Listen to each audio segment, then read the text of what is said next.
Good stuff. Well, thanks for having me, and welcome to this. It's 15 minutes is very appropriate for this conversation because we are talking about System 1 responses, and typically, if anything takes more than 3 seconds, it doesn't exist in the domain of System 1. So let me explain what it is that I'm going to talk through here. There's me. Today what I'm going to talk about is, there's all sorts of talk of behavioral economics as a methodology or spawning new methodologies. And as Ray said in his introduction, this isn't about a piece of tech or a method that I'm talking about. I'd like to propose that it's more about a holistic approach to what we do. It's a way of thinking that transcends every project and every aspect of a project. So in this conversation, we're going to start with some of the basics and show you the possibilities that it can reveal, or start to get you thinking along those lines. So I'll define the difference between System 1 and System 2 thinking, and then I'm going to show how thinking in this way can have an impact on how we go about research. And specifically, I'm going to be focusing on things like concept development and creative development research in terms of how I'm framing this. So we all know what behavioral economics is fundamentally by now, but a couple of slides just to really make the point. I love this quote from Daniel Kahneman. He said that humans are to thinking as cats are to swimming. In other words, we can think and do it if we really have to, but mostly we don't. Talking about quotes, Mark Earls used this quote a couple of years ago in an SMR paper, and I've stolen it, and we'd welcome you to do the same. It's from Jeff Goldblum in the movie The Big Chill, and it says, post-rationalization is more important than sex. When did you last go for a whole week without a really big post-rationalization? And what he's captured here is essentially the difference between System 1 and System 2. System 1 is the way of thinking that's fast, it's instinctive, it's intuitive, and it's effortless, and it governs the majority of our decisions. So it's what allows you to complete this phrase, war and peace. It allows you to get up onto your bike and ride it without thinking, as opposed to instinctively being able to say how many A's there are in supercalifragilisticexpialidocious, or finding the person in this crowd who has grey hair. It's a much more difficult task. So System 2 tasks are more deliberate, they're more effortful, they're more conscious, and they require thought.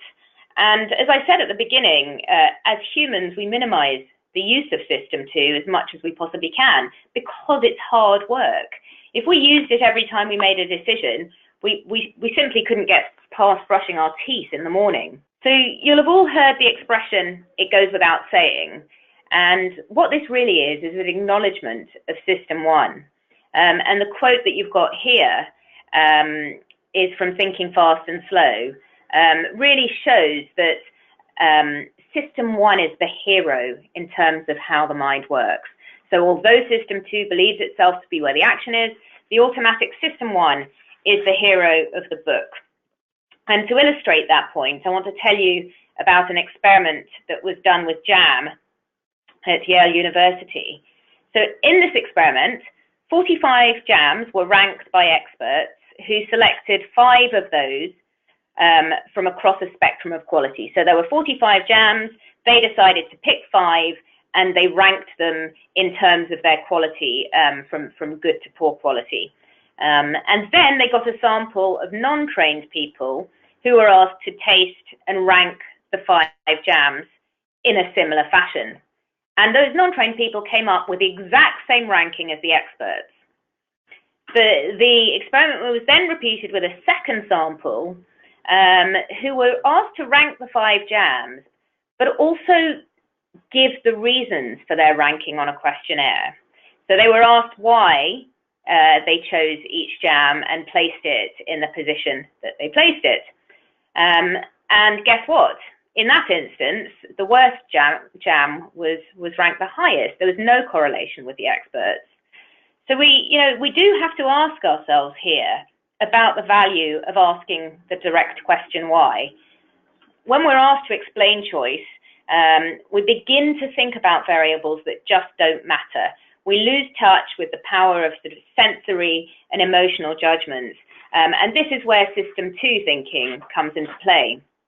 It is important to say, though, that while system 1 is the hero, we need to pay attention to both systems. I think when behavioral economics was first talked about, there was a lot of focus given to system 1, and experts now acknowledge that it's understanding both of those in tandem that's important, because people, we need to understand people's post-rationalizations for decision-making and judgment, because those are the post-rationalizations they're giving themselves when they're making a purchase or making a decision. So they both work together in tandem, and it's a far stronger argument if you say I chose something because of X, Y, and Z than, well, I just felt like it, which may well have been closer to what really happened in the moment.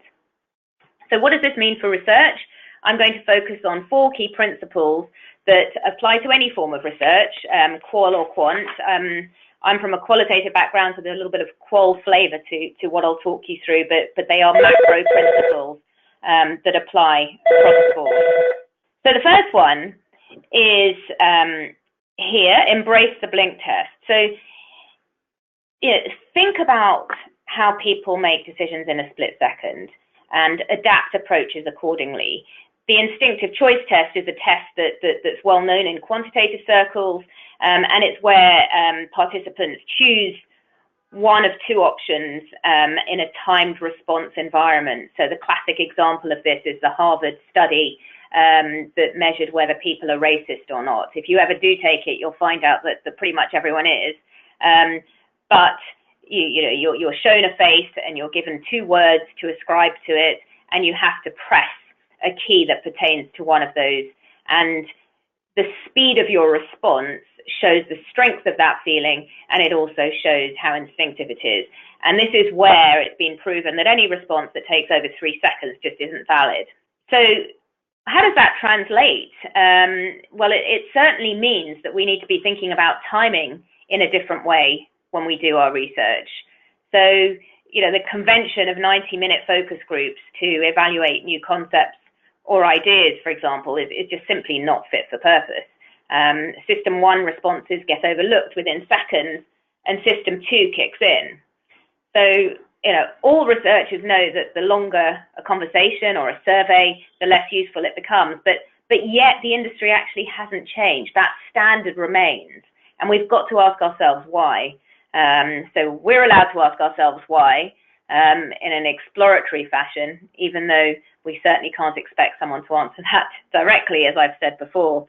But why in quantitative surveys are there still 56 question studies when we know about system 1 in this fashion? The third point here is to pay attention to context. Meaning changes in different contexts. We know that from need state thinking from the 80s, and we've known it ever since. But when you ask someone about a new breakfast snack at 6 o'clock in the evening, they'll answer differently than if you ask them first thing in the morning. We also spend a lot of our time in research as researchers trying to identify distinctive ideas. They might be communications ideas, they might be new product ideas, but the reality is that we don't review those ideas in relation to other ideas already out there for fear of losing focus. So what tends to happen is a brief comes in and it says they want to find out how distinctive an idea is, and yet we only show the new ideas that we've had developed for this project. We're not showing those in context. How can we really tell our stakeholders whether an idea has merit or not in the real world if we're not developing something and showing it in a real world context? So more thought needs to be given to how new ideas are presented. And lastly, there's another behavioral economics bias that's very helpful to think about when looking at developing new ideas, and it's called the distinction bias. And this shows that when we see two or more things in the same forum, we start to evaluate them comparatively, not in their absolute form. So because of that, we get lost in the details and we're instantly kicked into a system 2 mindset.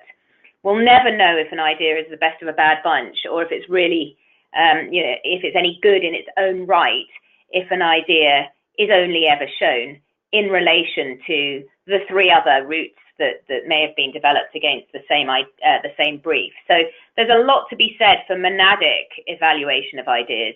It certainly doesn't typically happen in qual research, and it certainly should. So the message here is ignore system 1 at your peril.